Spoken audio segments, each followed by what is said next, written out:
Hello, c'est Laetitia. Salut, c'est Lucille. Vu qu'on a fait la semaine dernière un épisode qui était, ma foi, un peu déprimant, on s'est dit qu'on allait repartir sur des bases un petit peu plus fun pour fêter l'arrivée du printemps.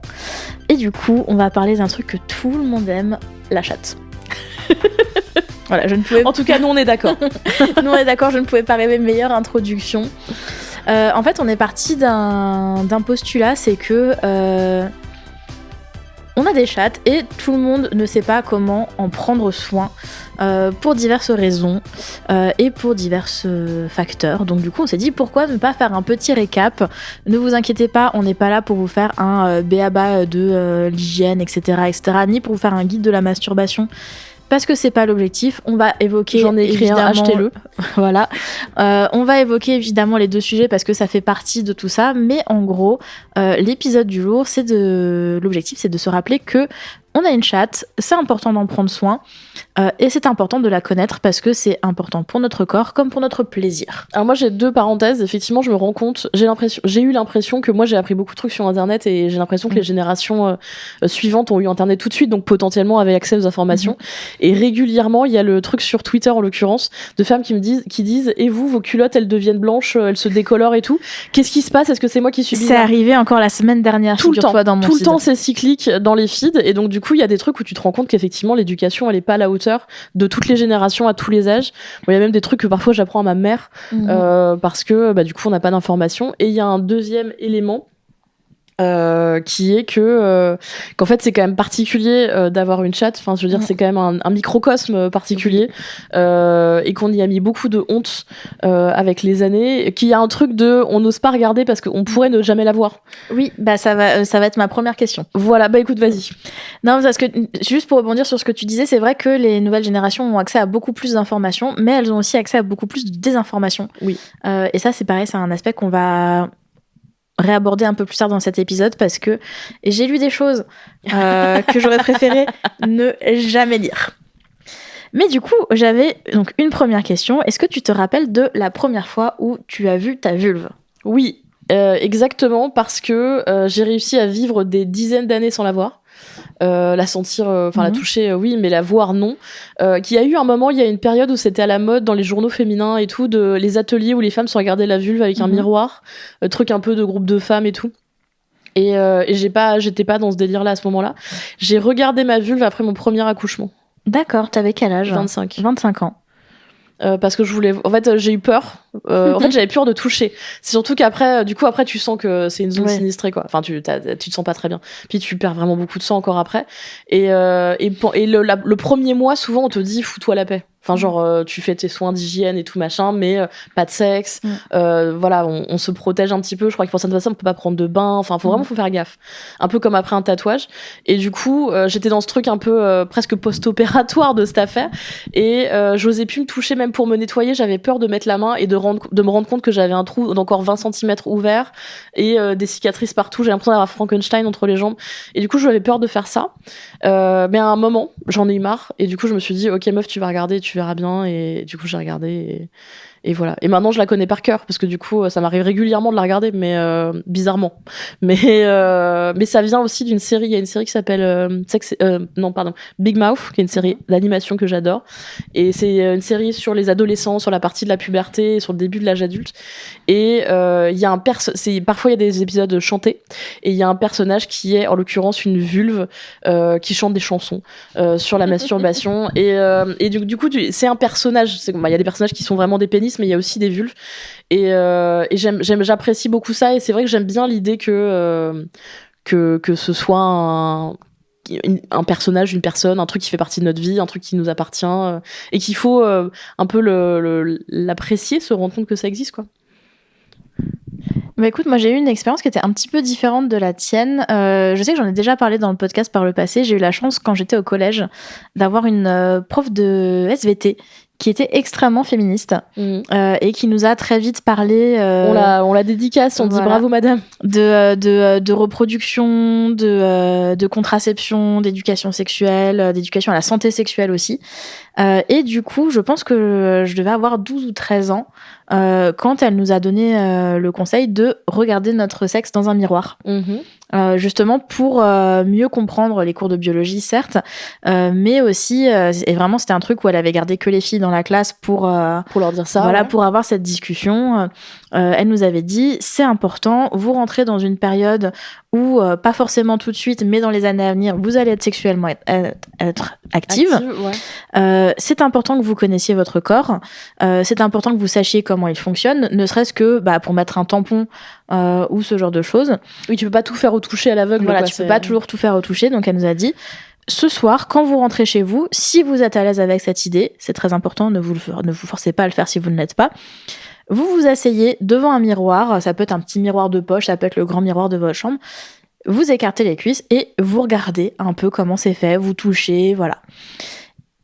J'avoue que j'étais pas hyper à l'aise à l'idée, parce que t'as 13 ans, on te dit regarde ta chatte dans un miroir et t'es là en mode oula, est-ce qu'une zone que je ne peux pas voir avec mes yeux sans être obligée de regarder dans le miroir, c'est vraiment une zone que j'ai besoin de voir, ou est-ce que ça devrait pas rester un peu caché? Puis en plus, moi j'étais dans une famille où la sexualité des femmes, c'était pas un sujet qui était facilement abordé. Donc du coup, j'étais là en mode est-ce que c'est vraiment une bonne idée? Mais je me suis dit bon, tout le monde va le faire. C'est un devoir que la prof elle a donné. On va y aller. Et en fait, meilleur devoir en vrai. J'ai trouvé ça hyper intéressant parce que il y avait un petit côté tabou. Genre vraiment, je m'étais barricadée dans ma chambre, j'avais fermé la porte à clé, j'avais coincé une chaise sous la poignée en mode voilà, je veux que personne ne rentre.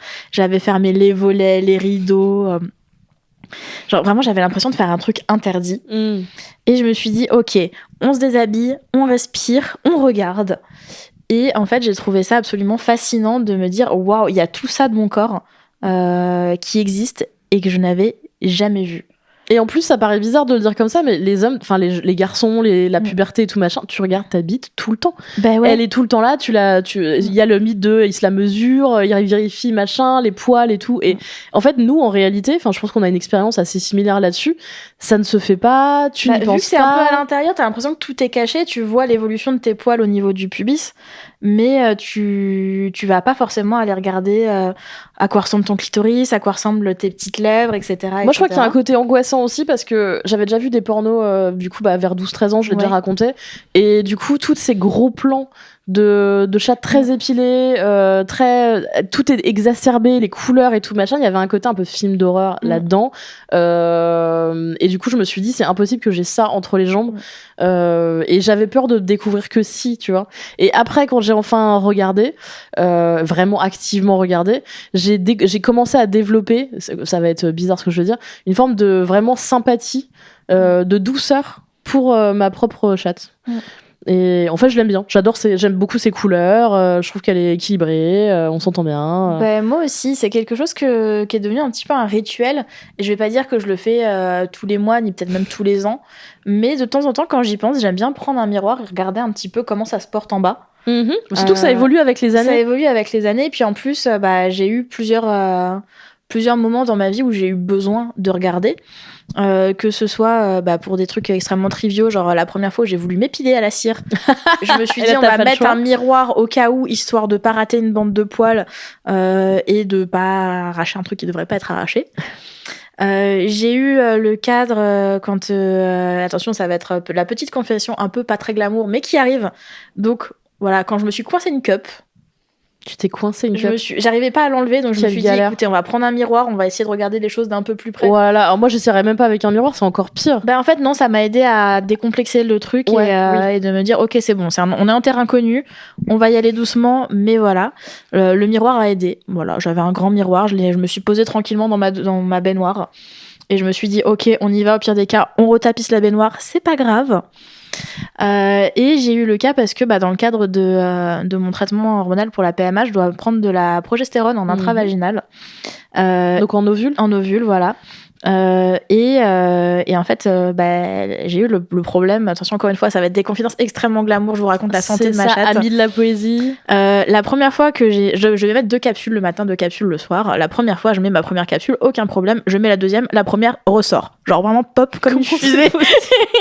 Mais parce que probablement je l'avais pas mise au bon endroit, ou je l'avais pas enfoncée suffisamment profondément. Donc du coup, je me suis dit, ok, on va prendre un miroir, on va faire comme la première fois qu'on a mis un tampon et on va y aller franco. Et du coup, voilà, ça m'a permis de reprendre un petit peu mon exploration avec le miroir. Bah, c'est ça qu'il faut dire aussi, c'est qu'il y a le côté sympathie de genre tu découvres ta chatte et c'est trop bien et c'est une zone à explorer. Tu peux finir du coup par même avoir envie de te masturber. Enfin, il peut se passer plein de choses. Mais il y a aussi le côté soin santé, bien sûr, qui est que parfois, enfin, ça arrive à toutes les femmes de toute la vie d'avoir des mycoses, des conneries, des trucs. Et en fait, quand t'as ça, tu peux aussi regarder pour voir si c'est aussi rouge que le sentiment que t'as ou machin quoi. Et quand tu vois le médecin, tu peux lui dire précisément ce qui se passe, si c'est gonflé, si c'est rouge, s'il y a des boutons, des trucs, des machins. Tu peux tout raconter. Mais du coup, il faut le voir toi-même, sinon tu ne peux pas juste débarquer comme ça, comme chez le garagiste, et dire allez-y regarder parce que moi j'ose pas quoi. Et parfois c'est même très rassurant, c'est ce que tu disais. Parce qu'en général, quand tu regardes, c'est comme moi après mon accouchement, c'est quand même beaucoup moins la boucherie que ce qu'on imagine dans notre tête et où on plaque des images, encore une fois, de films d'horreur. D'ailleurs, dans les films d'horreur, c'est un courant très français, ça, de toute cette espèce de le body horror et tout, très lié au corps féminin, parce que du coup, on est quand même assez connecté, largement plus que les hommes en général, avec les hommes cis, avec du coup les trucs organiques, c'est-à-dire les règles, toutes les problématiques qu'on peut avoir et même toutes les problématiques liées à notre chatte, du coup, ou à toute notre zone de ce côté-là, les cystites, les machins, les trucs, on connaît tout ça. Et du coup, c'est un film d'horreur notre corps aussi. C'est un vaste terrain de plaisir, mais c'est parfois aussi un petit film d'horreur. Et du coup, c'est bien de l'affronter et de se rendre compte aussi que même quand ça paraît catastrophique, en fait, ça l'est pas tant que ça. Tout va bien. Et que si ça l'est, en fait, faut réagir très vite, quoi. Donc, regardez votre chat. C'est la première étape. Et il n'y a pas d'âge pour le faire. On ne shame personne. Moi, je l'ai fait à 25 ans. On peut le faire à 50 ans. Il y a plein de gens qui n'ont pas l'idée de le faire. Faites-le régulièrement. Faites-le, voilà. Un peu comme on se palpe les seins ou des trucs comme ça. En fait, aussi, ça peut être dans le cadre d'une surveillance de son propre corps, quoi. Oui, parce que ça peut arriver d'avoir des petits kystes parfois, notamment au niveau des lèvres. Voilà, ça peut arriver d'avoir des poils incarnés si jamais vous vous rasez ou vous vous épilez qui peuvent s'infecter. En fait, il y a pas de mauvaise raison de regarder sa chatte. Et puis post-accouchement, ça peut être aussi une façon de se rendre compte qu'on a été mal recousu si on a des inconforts ou des trucs comme ça, et de se rendre compte soi-même qu'il y a peut-être un problème de ce côté-là. Et c'est pareil, quand c'est comme ça, on réagit, on voit un médecin. Donc du coup, c'est quand même très cool. On est beaucoup moins fun que ce qu'on avait prévu sur cet épisode. Ça va venir. D'accord. Ça va venir. En vrai, c'est important. Et moi, je visualise encore ma chatte en train de chanter. Hein. Ça peut vous... Voilà, je suis encore dans une comédie musicale. Est-ce que tu te souviens des premiers conseils qu'on t'a donnés sur l'entretien de ta chatte ? Alors moi j'ai un truc, c'est que je vais dire un truc un peu perso, big up maman. C'est très douloureux dans ma famille globalement tout ce qui va relever de la gynécologie. Donc je viens d'une lignée de femmes qui ont beaucoup souffert de leurs règles, de leur accouchement, de leur grossesse. Il y a un truc très souffroteux, douloureux dans tout ça. Et du coup c'est un peu comme ça qu'on m'a présenté les choses sans les présenter, c'est-à-dire que par exemple les tampons c'était forcément douloureux, que les règles c'était super chiant, que c'était hyper handicapant. Et donc j'ai grandi dans cette espèce d'optique-là que mon corps allait m'en vouloir et comploter contre moi toute ma vie et que j'allais souffrir. Du coup, c'était beaucoup moins de chill quand j'ai voulu essayer les tampons, quand il a fallu que j'en parle à ma mère et pour lui dire maman je vais essayer les tampons et qu'elle me dise vraiment je l'ai jamais pratiqué ou ça j'ai pratiqué il y a tellement longtemps que et j'ai tellement souffert que j'ai arrêté quoi. Et on peut pas demander des conseils quand c'est comme ça. Donc lié à tous ces problèmes gynécologiques, moi j'ai grandi dans des maisons, mais peut-être que ça se faisait aussi beaucoup plus à l'époque où il y avait des savons gynécologiques dans les douches. Trucs genre type Saforel, Gin Intima, tous les trucs un peu qui existent encore hein, d'ailleurs, qui ont à peu près les mêmes gueules en vrai. C'est un peu rebrandé mais c'est un peu les mêmes couleurs et les délires rose pâle, jaune pâle, avec des petites formes rassurantes et mais qui sont un peu des gels douches spécifiquement pour cette zone-là, qui sont censés respecter le pH. Et du coup dans ma tête il fallait un savon spécifique pour cette zone-là. Il s'avère qu'en fait non. Voilà, ça c'est important de le dire. On ne s'en sert que quand on a un problème et éventuellement sur le conseil de son médecin. Et récemment, je vais donner moi aussi des petits détails graveleux sur mon intimité. Récemment, j'ai eu un moment où je me sentais pas très bien. Dans cette zone-là, je savais pas trop ce que j'avais. Je savais que c'était une mycose ou un truc ou un vêtement que j'avais porté qui ne me convenait pas. Et ça a duré quelques jours et je me suis dit, alors vraiment, c'est en train de dégénérer. Qu'est-ce qui se passe, quoi? Et les médicaments contre les mycoses qui sont en vente libre d'ailleurs, il faut le dire, en vente libre chez votre pharmacie, donc ovules et crème locale, en fait, ça marchait pas et donc je comprenais vraiment pas le problème. Donc j'ai été acheter un savon intime alors que j'en ai pas vu depuis que j'ai quitté la maison de mes parents. Et j'ai pris la version apaisante, vraiment j'ai pris le truc le plus chill en théorie. Résultat, ça m'a brûlé la chatte pendant 2 semaines. Voilà. J'ai pris crème et en bonne, vraiment pigeonne du marketing, j'ai pris crème de cette marque que je trouvais rassurante et gel douche. Et du coup, là, j'ai même dit aux enfants, si vous voyez cette bouteille dans la douche, ne l'utilisez surtout pas. Je pense que je vais la jeter. Ça me fait chier de jeter des trucs, mais Ouais, mais sur un malentendu. Sur ce genre de choses, il vaut mieux éviter. Mais du coup, ça m'a défoncé la chatte. Et donc, du coup, j'aurais tendance à dire, et on le sait maintenant, en plus, maintenant, nous, on le sait, parce que médicalement, on le dit depuis des années, on ne se met rien sur cette zone à part de l'eau. Et bah tu vois, c'est marrant parce que moi je me rappelle que les premiers conseils que j'ai eus, je viens d'une famille où avec ma mère on parlait pas de santé intime et sexuelle, c'était vraiment un sujet qui était ultra tabou.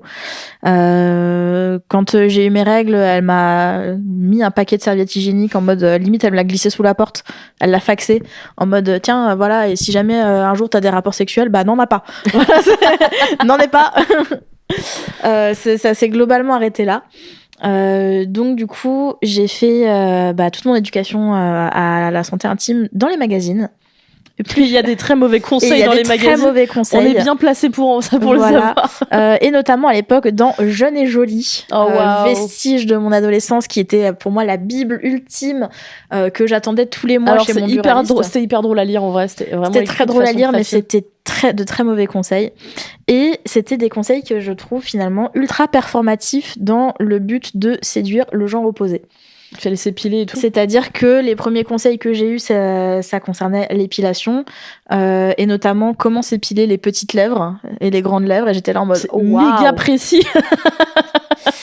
Et j'avais d'autres conseils en mode mettez-vous du déodorant entre les cuisses, pas dans la vulve mais entre les cuisses pour limiter les odeurs.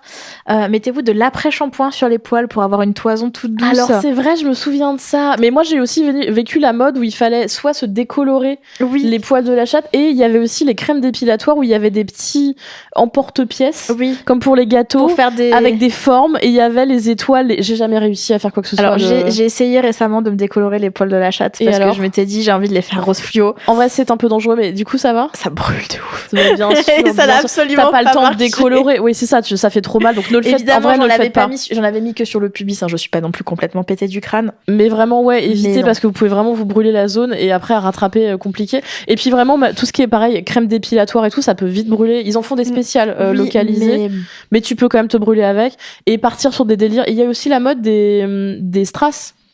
Oui. Moi, vraiment, on a connu la grande époque. Vraiment, les Spice Girls de la chatte, on a tout connu ces années-là, où tu pouvais t'éclater, tu pouvais faire donc des étoiles roses avec des paillettes. Et bizarrement, moi, j'ai trouvé que c'était plus injonctif que du fun. Oui. Je pense que si aujourd'hui, à 40 ans, on me relance, ça existe plus, ces kits, je pense que ça existe plus. Franchement, je suis sûre que ça se trouve quelque part. Sur Internet, mais du coup, on en trouvait dans les supermarchés, les kits avec les trucs en forme de cœur et tout. Et du coup, si j'avais la main sur un, je m'éclaterais, je pense. Moi aussi. Là, maintenant. Si tu me dis, allez, je t'en trouve un, vas-y, j'y vais. Mais allez. Faire un benchmark pour le prochain épisode. De ouf. Envoyez-nous des produits. Mais du coup, à 15 ans et tout, en fait, t'es pas assez à l'aise avec ton corps pour faire des dingueries comme ça et t'amuser. Mais moi, si tu me dis, vas-y, fais-nous un tableau de strass avec des trucs, je le fais à donf. Et donc, du coup, il y a eu cette espèce, mais je suis d'accord, c'est plus injonctif qu'autre chose. C'était censé être fun et c'était vendu dans un truc fun. Et en même temps, il y avait ce truc de faut plaire aux hommes. Et en vrai, je pense aussi un truc, c'est ce qu'on a dit, c'est-à-dire avoir des poils de chatte en forme de cœur avec des strass autour et peut-être rose.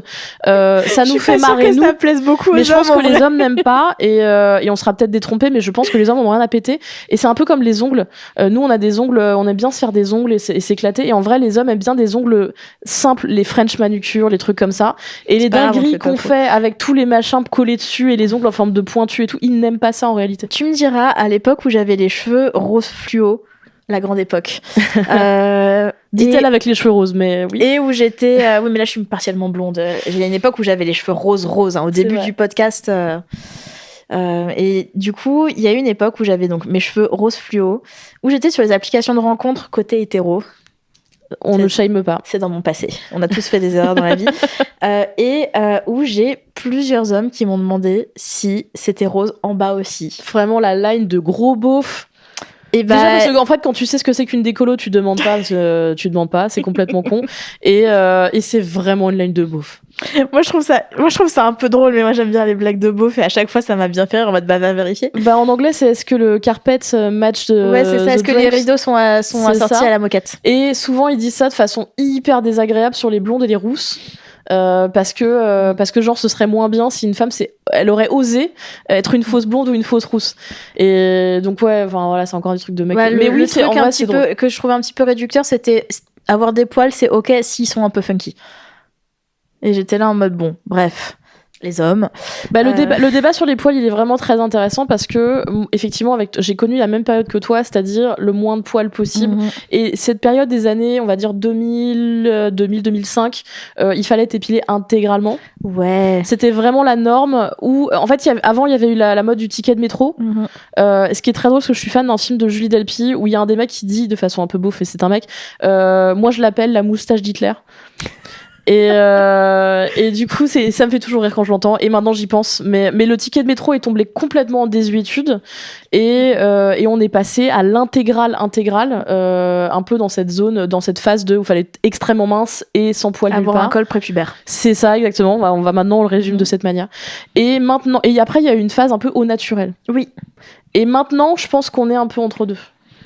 Bah, de toute façon, moi, maintenant que j'ai arrêté de coucher avec des hommes, j'avoue, ça a mis un peu de temps, mais j'ai aussi arrêté de m'épiler la chatte en commençant à coucher avec des femmes. Moi, ça m'arrive encore, mais parce que moi, ça me fait kiffer.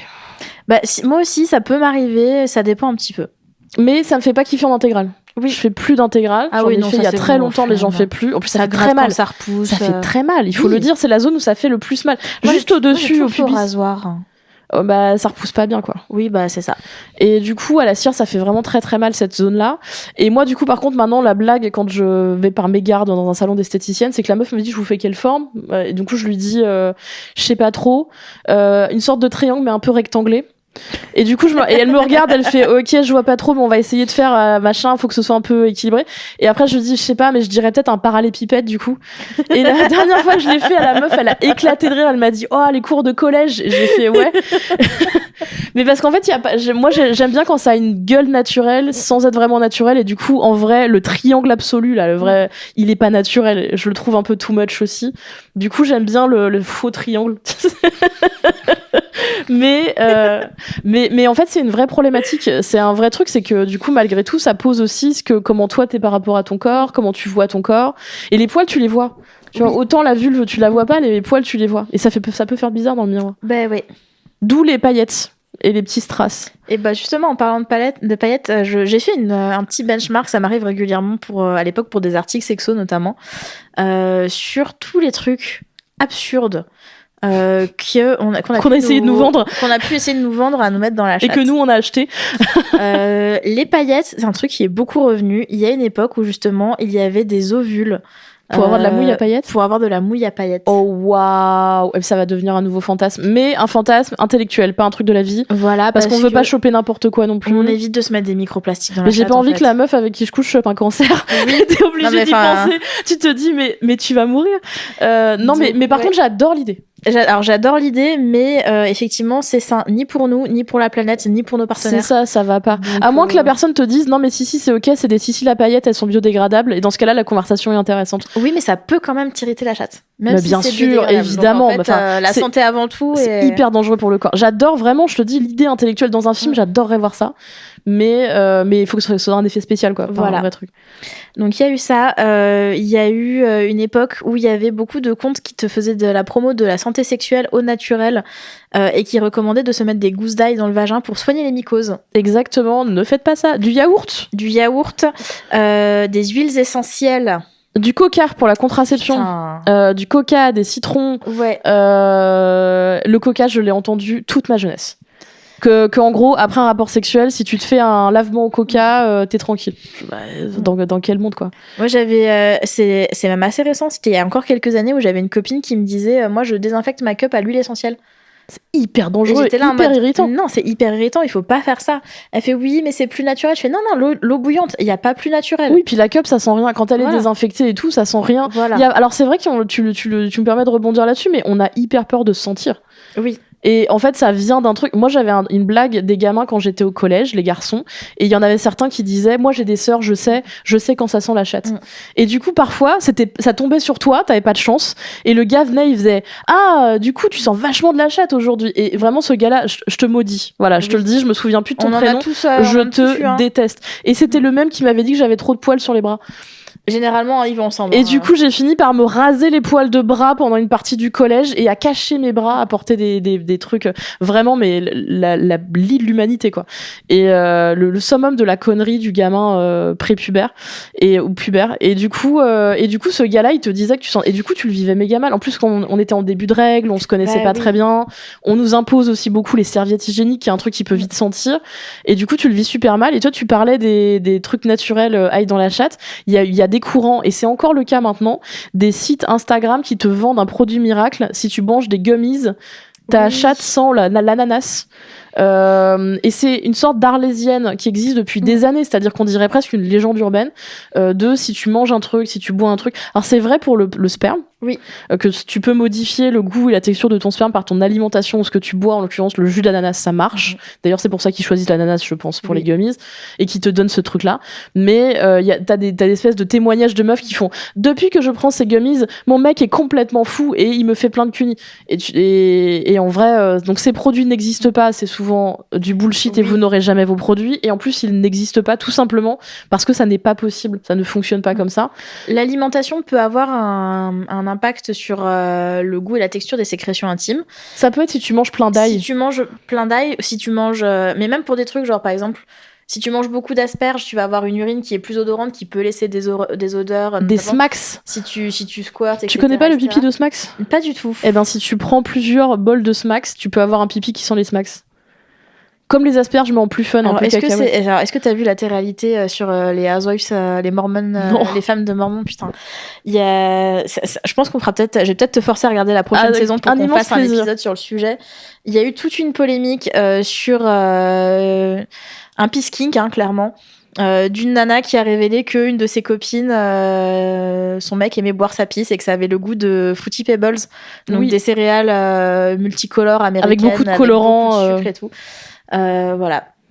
En fait, en réalité, ça, on peut le modifier. L'urine, on peut le modifier par l'alimentation, parce que c'est des trucs évidents. D'ailleurs, les gens le voient dans la vie. Et même si on mange des choses avec beaucoup de colorants, en l'occurrence, on peut, les betteraves, mais même des colorants artificiels, on peut complètement modifier la couleur et le goût de son urine. Je pense que les personnes qui font du pisplay jouent beaucoup avec ça. Par contre, l'odeur de sa chatte, on ne peut pas. Si votre chatte change d'odeur, ça peut être dû à un changement hormonal ou alors à un problème. Moi, je sais que selon les périodes de mon cycle, les odeurs sont différentes. Après, c'est hyper dur parce qu'on te dit souvent, dans les trucs de santé sexuelle, on te dit si ta chatte sent mauvais, c'est qu'il y a un problème. Sauf que du coup, c'est très relatif cette histoire de sentir mauvais. Et du coup, c'est des trucs sur lesquels on nous demande d'avoir une sorte d'objectivité qui vient de nulle part. Et tu sais pas si sentir un peu, c'est un problème. Si qu'est-ce qui est sentir mauvais, quoi. Et est-ce que t'as l'habitude de ta propre odeur et du coup tu peux pas, voilà. Donc vraiment, moi, ma religion là-dessus, c'est de me dire si l'odeur est vraiment très étrange et très dérangeante, ça veut dire qu'il y a un problème. Mais je trouve que c'est pas facile de dire ça. C'est pas fait. En fait, au début, t'as tendance à te dire la moindre odeur est le signe d'un problème. Et je pense que je vais parler d'une expérience universelle chez toutes les personnes qui ont une vulve. Le jour où vous avez une mycose et où votre odeur change vraiment, vous le savez. Ouais. C'est vraiment, il n'y a pas de doute. Mais puis il y a aussi la question des sécrétions qui est un peu la même chose, c'est un peu à discrétion de tout le monde, c'est si vos sécrétions sont un petit peu présentes, machin, vous avez peut-être un problème, allez voir un médecin. Et en réalité, on a des sécrétions toute l'année et tout le temps. Oui, et en particulier en période d'ovulation. Aussi, donc en fait, du coup, c'est normal d'avoir cette fameuse texture de blanc d'œuf dans certaines phases du cycle. C'est normal d'avoir des pertes parce que c'est notre système d'auto-nettoyage. Et du coup, c'est donc en fait, c'est vrai que je pense que surtout pour des jeunes, d'ailleurs, je pense qu'on l'a vécu nous aussi, tu regardes ta culotte, tu te dis, il y a vraiment un problème, c'est bizarre, j'ai des pertes blanches ou des pertes je fais un signe avec les doigts, donc c'est pour les gens de YouTube, mais souvent on le présente comme ça, faut faire ça avec les doigts pour voir si elle a une texture. Et du coup je trouve que c'est pas facile quand t'es jeune de dire c'est quoi une mauvaise odeur, c'est quoi une mauvaise texture et pourquoi ça gerbe des trucs toute la journée, quoi. Et c'est pour ça qu'on disait c'est important de regarder régulièrement l'aspect de sa chatte. Pour moi c'est aussi important de sentir régulièrement l'odeur de sa chatte. Tes doigts, tu veux dire, quand tu les touches ? Ouais. Parce que, en fait, moi, c'est un truc vraiment que j'avais fait. Alors, j'avais lu l'expérience dans je ne sais plus quelle étude scientifique j'ai pu lire. Vous savez à quel point c'est ma passion de lire des études scientifiques random. Sur les gens qui sentent les chattes des gens. Études très spécifiques. Non, sur l'analyse de ses propres sécrétions. Ouais. Et du coup, je m'étais dit, ok, on va faire l'expérience, on va voir si j'arrive à déterminer la façon dont ma chatte va sécréter des trucs à différents moments de mon cycle. Par rapport à ton cycle, ouais, bien sûr. Et effectivement, maintenant, ça me permet de savoir, je le sais notamment parce qu'en ce moment, je surveille mes dates d'ovulation pour la PMA, je peux déterminer la date exacte de mon ovulation en fonction de mes sécrétions et de mon odeur. Et j'ai vraiment l'impression d'avoir débloqué un super pouvoir. Vraiment, c'est un niveau de connaissance de mon propre corps qui m'impressionne. C'est un truc qu'on dit dans les milieux féministes depuis les années 70, peut-être même avant. Il y a un truc hyper empouvoirant à maîtriser son corps, connaître son corps. Et en l'occurrence, c'est pas les hommes qui vont nous apprendre. Et les hommes, c'est malheureusement aussi beaucoup le monde médical. Et on a l'impression souvent que les gynécos ont toujours raison, que tous ces sachants sont vraiment des gens qui ont raison. Que du coup, c'est les hommes et les ados qui vont décider si tu pues de la chatte ou pas, ou si elle est ok ou pas. Et en l'occurrence, non. C'est pas bien, c'est une fausse croyance. C'est à nous de reprendre le pouvoir sur notre corps. Et en l'occurrence, on a une spécificité dans notre corps qui est que du coup, elle est un peu invisible. En tout cas, faut aller la chercher. Elle n'est pas évidente à avoir et surtout, elle a des réactions assez spécifiques au corps. C'est-à-dire qu'encore une fois, un pénis, c'est un truc qui n'est pas soumis au système hormonal comme nous, que ça ne change pas de forme, de couleur, de goût, de machin et ça sécrète pas toute la journée. Nous, c'est le cas. Donc, c'est vachement vivant. En fait, on a un organe vraiment très vivant. Il faut le prendre comme tel. Et maintenant, ça se fait beaucoup. Alors, il y a des dérives sur le féminin sacré, sur les groupes de femmes, les groupes de parole et ce truc d'empouvoirer, les trucs de la yoni, et ainsi de suite. Moi, je trouve qu'il y a aussi un aspect très positif à ce courant qui est, tu parles aussi de rééducation périnéale. Tu parles un peu plus aussi c'est-à-dire que tu peux voir ta chatte, mais aussi celle des autres. Il y a aussi des groupes où les femmes en groupe peuvent regarder les chattes des autres aussi et voir qu'elles sont très différentes. Il y a des artistes là pour ce truc-là, des photographes qui ont fait des espèces de catalogage de chattes qui sont sur internet, qui sont trouvables pour nous permettre aussi de relativiser la non-normalité de notre chatte et le fait qu'on ait des caractères différents, enfin des traits physiques différents. Et vraiment, je crois qu'il y a une importance mais énorme à reprendre le pouvoir sur des trucs. Alors, je vais pas parler de la méthode au gyno qui est quand même, on a dit, c'est extrêmement faillible, c'est pas bien. Mais moi, par exemple, c'est vrai que maintenant, et c'est nouveau, j'ai 40 ans, c'est quand même terrifiant, je pense que j'ai une maîtrise sur mon cycle qui a moins de 10 ans. Ben pareil, hein, parce qu'avant j'étais sous pilule, parce que j'ai passé donc toute ma vie sous pilule, parce qu'un médecin a décidé qu'il fallait me mettre sous pilule, et puis ma mère aussi, et enfin je veux dire parce que c'était ce qui se faisait à l'époque. Oui, c'était presque un passage obligatoire, c'était vraiment la pilule. Le nombre de mecs avec qui j'ai couché qui sont partis du principe que je prenais la pilule. Que tu l'avais forcément, voilà. Et puis même sur les trucs liés aux règles, du coup, toi, on a vécu la même chose, c'est-à-dire serviettes hygiéniques de daronne, bien épaisses. Après, moi, je les aime bien, ça là, mais bien épaisses. Moi aussi, je les aime bien. Ça revient à la mode en plus. Mais le fait est qu'après, nous, on a connu aussi l'avènement de la cup et des expériences là-dessus, et des éponges et ainsi de suite, et de la possibilité de choix. Et là, quand tu utilises ce genre de produit, il faut mettre les doigts, il faut y aller. Et on a vécu cette disruption générationnelle. Enfin, il y a vraiment eu un courant générationnel. Ma mère, si je lui dis je mets des cups au quotidien, je dois les enlever, machin et tout, quand j'ai mes règles, évidemment, elle va me regarder en mode mais pourquoi? Et du coup, ouais, il y a vraiment ce truc de savoir, et je suis d'accord avec toi, tu te sens comme une super héroïne, quoi. Moi, quand j'arrive à prévoir ma date de règles à genre même une demi-journée près, mais pareil, je me dis waouh, la meuf. J'ai l'impression d'être genre vraiment je vois à travers les astres les trucs et tout, les courants, j'ai l'impression d'être vraiment très très surpuissante. C'est aussi pour ça qu'il y a vite des dérives dans les courants du féminin sacré et tout, mais il y en a aussi où il y en a pas, et il y a aussi des cours là liés à ça sur pas l'automédication mais en tout cas juste maîtriser ton corps et quand est-ce que tu as besoin d'aide ou pas, les trucs parfois naturels, parce que du coup on a parlé des dérives des trucs naturels, mais il y a aussi des bons trucs naturels. Vraiment il y a plein de trucs, et puis aussi après ça glisse vers le courant, vers le plaisir aussi, et de se dire qu'on n'a pas qu'une chatte juste pour avoir des enfants et souffrir de nos règles et souffrir de manière générale et stresser parce qu'on n'est pas bien épilé. On peut aussi prendre beaucoup de plaisir, c'est quand même un organe formidable, et ça c'est pareil, c'est un courant très très très récent puisque le clitoris étant une découverte extrêmement récente. Oui. Alors un des aspects qu'on avait envie d'aborder dans cet épisode, c'était aussi qu'est-ce qu'on peut faire pour prendre soin de sa chatte. Oui. On a déjà parlé de tout ce qui est gel, nettoyant intime, tout ça. Moi, c'est vraiment un truc que j'ai toujours mis de côté très loin. Très, très loin. J'ai beaucoup de chance à ce niveau-là. Je crois que j'ai eu 2 mycoses dans ma vie. Ah, putain, je sais que j'ai des copines qui en font à répétition. Je fais très peu de cystites. J'ai très peu de problèmes à ce niveau-là. Donc du coup j'ai un peu cette théorie de si j'ai pas de problème je vais pas changer ma routine habituelle. Bien donc, sûr. J'ai mon petit gel douche à la pistache avec lequel je me lave le corps. Je me rince à l'eau fraîche parce que voilà. Mais un truc que j'ai intégré dans ma routine depuis quelques années maintenant quand même. Je crois que j'avais découvert ça dans un livre ou une série, je n'ai plus la référence exacte. J'ai commencé à me faire des massages non sexuels. Je précise, je ne parle pas de masturbation, je ne parle pas d'un truc que je fais pour obtenir une quelconque stimulation ou un quelconque plaisir. Type massage purement du périnée, sexuel. en fait. Même pas du périnée, juste je me masse la vulve, notamment juste avant et pendant mes règles, parce que j'ai tendance à avoir très mal à la vulve quand j'ai mes règles. Je sais pas si c'est un truc universel ou si c'est lié au SOPK ou quoi que ce soit, mais du coup j'ai développé ce truc de me faire des massages. Et en fait je trouve ça très agréable. Généralement j'utilise parfois de l'huile de coco. Parce que, qui est un classique parce que c'est vraiment safe. Voilà, c'est vraiment safe à condition de pas avoir après des rapports avec des capotes notamment, parce que ça rend les capotes poreuses. Mais personnellement j'ai pas ce problème d'avoir des partenaires qui ont besoin d'utiliser des capotes, donc Dieu m'en préserve. Mais soit j'utilise de l'huile de coco, soit j'utilise tout bêtement du lubrifiant. Genre voilà, on en a déjà parlé 1000 fois, MyLuby, leur lubrifiant ultra clean à base d'eau et de pas grand chose d'autre. Parce que c'est un massage, c'est toujours mieux si ça glisse. Ouais. Et je vais pas aller chercher des huiles de massage dont je sais pas exactement quelle est la compo pour faire ça. Mais vraiment, c'est un truc que je recommande à tout le monde déjà parce que ça permet de stimuler une zone de son corps qu'on n'a pas l'habitude de stimuler en dehors d'un rapport sexuel. Ça permet d'avoir un petit moment d'autopalpation pour vérifier que tout est toujours à la bonne place, que tout va bien, que tout le monde est en forme en dessous. Et qu'est-ce que ça détend!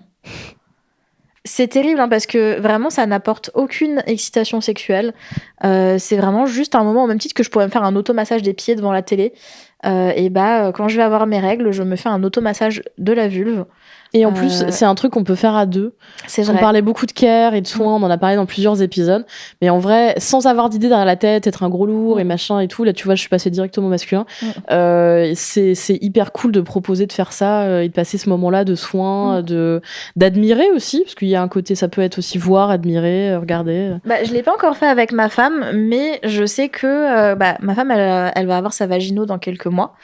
Et je pense que c'est un moment qu'on pourra peut-être développer à deux une fois qu'elle aura sa chatte aussi, parce que justement elle va avoir besoin d'extrêmement beaucoup de soins à cette période-là. Il y aura tout le processus des dilatations, etc. On a tout un épisode sur la vagino, allez l'écouter, il était formidable. Mais du coup il y aura ce truc elle va découvrir une toute nouvelle partie de son corps qui n'était pas là avant. Bien sûr. Elle aura des soins à faire et du coup je me dis que ce sera l'occasion de partager ça avec elle. De pouvoir être présente pour elle en lui faisant ces soins-là et de lui permettre de me faire un peu la même chose à moi pour qu'elle puisse avoir un élément de comparaison.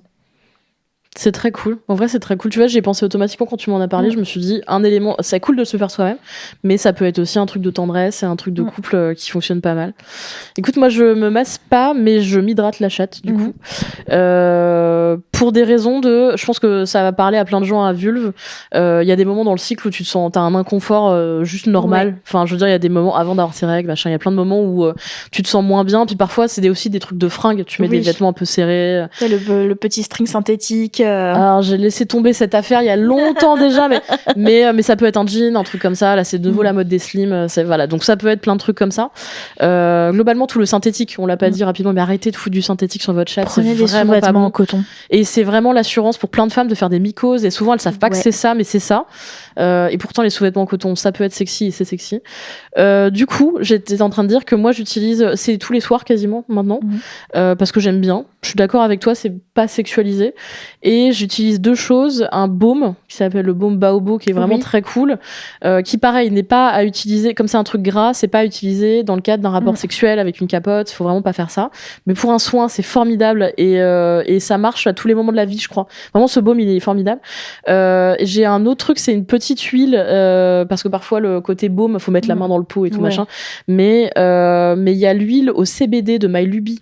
Oui. Hyper cool. Super. Alors moi, je l'utilise quand j'ai des douleurs de règles et ça apaise énormément. Donc vraiment, on vous conseille sans réserve ce truc-là. Et il y a aussi la marque Entre nos lèvres qui fait des super cool produits aussi de soins, de l'intimité de manière générale, mais pour toute la vie. Elles ont vraiment une gamme de produits vraiment très chouette et bien pensée. Et qui ont aussi des huiles dont moi je trouve que c'est l'huile qui fait tout. J'aime beaucoup, qui donc sert à tout. Et j'aime bien le côté. T'as pas besoin d'avoir 3000 produits dont spécifiquement les produits pour ta chatte. J'aime bien l'idée que si j'ai un coude un peu sec ou un tatouage que je veux hydrater, je peux utiliser un des trucs que j'utilise aussi pour ma chatte, quoi. Bah, c'est pour ça que j'aime bien l'huile de coco, que je n'utilise pas sur les tatouages, je précise, parce que j'aime pas le rendu que ça donne après. Et c'est pas forcément recommandé par tout le monde, donc voilà. Mais l'huile de coco, c'est un truc que j'ai dans ma routine beauté parce que j'en mets sur mes cheveux. Pour avoir un peu d'hydratation, pour faire dégorger mes colorations. J'en utilise comme démaquillant quand j'ai rien d'autre sous la main. Exactement. Je l'utilise après ma crème hydratante quand j'ai envie d'avoir la peau qui est bien douce et bien luisante. J'utilise pour me raser les jambes. Ça fonctionne très bien. C'est pas con du tout. Donc les produits multitâches comme ça, c'est très bien. On aime, et puis du coup c'est des produits aussi avec des compos qui sont tout à fait ok, bonnes et tout. Et c'est vrai que ça c'est pareil, c'est vraiment très très important de réfléchir aux compos. Tu parlais d'utiliser du lubrifiant pour se masser la vulve. Moi il y a un truc aussi, c'est que dans cette idée d'odeur et de tout machin, on a beaucoup habitué certaines jeunes femmes à utiliser des lubrifiants parfumés ou des choses comme ça pour masquer leurs odeurs parce qu'elles avaient peur. On en a beaucoup parlé dans notre épisode sur notre crash test des lubrifiants. Et je pense que le côté parfumé doit rester fun pour changer une routine, parce que c'est cool, parce que pour faire du sexe oral c'est super sympa, mais il faut pas que ça devienne une sorte de béquille de je l'utilise pour cacher ma propre odeur.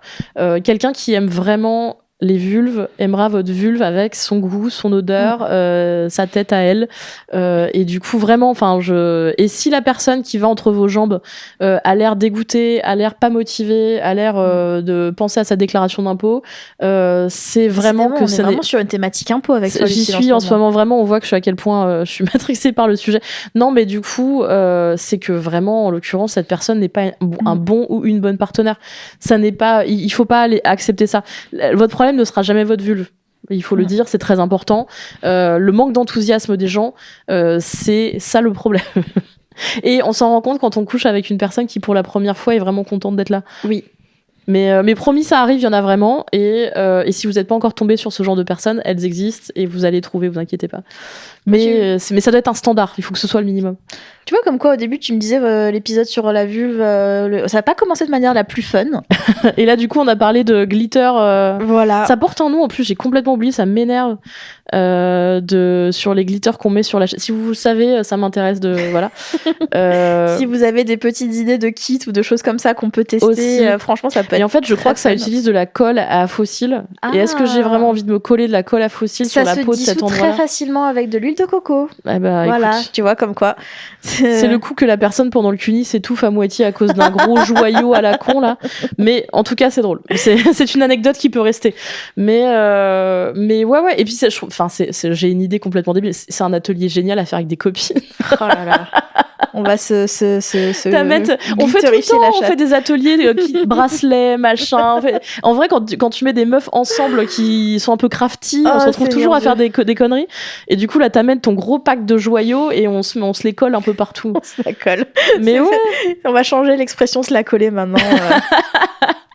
Mais écoute, du coup, attends, j'essaye de faire le point. On a parlé du soin. On a parlé du soin. On a parlé de l'odeur. On a parlé du goût.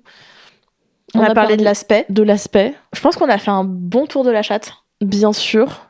On va terminer avec. Ça n'est jamais suffisant. Avec des petits rappels de base. Vous avez le droit de vous épiler ou pas, c'est votre choix. Bien sûr. Si vous vous rasez, attention à ne pas vous couper. Attention aux poils incarnés. C'est important de faire des petits gommages, mais attention, pas des gommages vénères. D'utiliser des gommages spécifiques pour cette zone, déjà parce que ça reste des produits encore qu'on rajoute, et aussi parce que il faut pas s'abraser la peau de cet endroit-là qui est quand même extrêmement fine. Et c'est possible. Et en vrai, se faire mal à cet endroit, c'est-à-dire se brûler à cause d'un produit, se gommer trop fort, ce machin, ça peut vraiment durer plusieurs semaines et c'est quand même assez pénible. Attention aux sous-vêtements trop serrés en matière synthétique, aux jeans trop serrés aussi, ça fonctionne pour les slims, tout ça. Ça peut vous faire des petites irritations. N'oubliez pas d'aller régulièrement faire des petits checks de contrôle chez le gynéco ou chez la gynéco, chez une sage-femme. Vous pouvez même, si vous êtes vraiment en confiance, demander ça à votre médecin traitant. Les médecins généralistes le font aussi, et ils font aussi les frottis et ce genre de choses, donc c'est possible. C'est pas le moment le plus fun, mais c'est important d'y aller régulièrement. Moi, c'est l'avantage de la PMA, c'est que vu qu'en ce moment, j'ai eu droit à 40 examens gynécologiques en un an, autant vous dire que je n'ai jamais été aussi libérée à l'idée d'écarter les cuisses devant un praticien. Moi, j'avais ça quand j'étais enceinte, j'avais l'impression que ma chatte était du domaine public. Ah, ben là, c'est du domaine public. Les gens rentraient dans la pièce et tout, on se retrouvait à 4-5 entre mes jambes. Bah oui, parce que maintenant, c'est les hôpitaux étudiants, en plus, moi, que je fréquente, donc du coup, à chaque fois, elles sont là en mode, oui, ça vous dérange, les étudiants regardent, je suis là en mode, allez-y. Allez-y. Mais c'est vraiment votre choix, vos règles, c'est très important. Ça, c'est important du coup. Enfin, c'est important, vraiment, ouais. Décomplexer ça au moins pour vous. Si ce n'est pour les autres. Moi, j'ajoute aussi que du coup, vous allez avoir des pertes. Vraiment, sachez-le, c'est normal. Et ça décolore les sous-vêtements parce que le vagin est acide. Voilà. Et on a souvent, on porte des culottes noires. Beaucoup d'entre nous portent des culottes noires en coton. En tout cas, c'est mon cas. Et c'est normal qu'elles se décolorent. C'est pas vous qui avez un problème et c'est pas un manque d'hygiène aussi. Il y a des femmes. Je sais que j'ai vu des jeunes femmes. C'est toujours des jeunes femmes sur les réseaux qui disent j'ai honte que mon mec fasse la lessive parce qu'il voit qu'il y a des décolorations dans mes culottes. Si vraiment le mec est aliéné au point de pas savoir ce qui se passe et de pas comprendre et de juger en plus, bah pareil, encore un élément qui fait que si en plus le gars fait pas de cuni, vraiment là on est sur la totale. Amuser, enfin en fait kiffer, parce que du coup c'est beaucoup lié à des trucs traumatiques et difficiles et douloureux et machin, et tu vois là on a dit il faut se masser la chatte, il faut se mettre des joyaux dessus, il faut s'amuser, kiffer et avoir pas forcément le plaisir sexuel, encore une fois, je suis d'accord avec toi, ça peut être un soin du corps et c'est un moment de care. C'est une zone avec beaucoup de nerfs, c'est une zone hyper sensible, il y a vraiment beaucoup de plaisir, mais encore une fois de détente, c'est la détente, voilà, de la détente à prendre de cette zone-là, n'hésitez pas, avec des partenaires ou toute seule. Et à part ça, qu'est-ce qu'on peut dire? Mais vraiment, décomplexez-vous de la chatte. Voilà. Si on n'a pas dit un truc, moi il y a une époque où c'était la mode où tout le monde parlait un peu justement de ça, et je crois que j'en ai déjà parlé dans ce podcast, il y a Lena Dunham, donc la créatrice de Girls, qui avait mis dans une interview, moi tous les jours j'expose ma chatte au soleil pendant un quart d'heure et j'ai l'impression de faire partie d'un grand tout, et en plus je me sens mieux et tout machin, il faut que les chattes prennent le soleil. Alors il y a deux choses dans cette idée, c'est dangereux.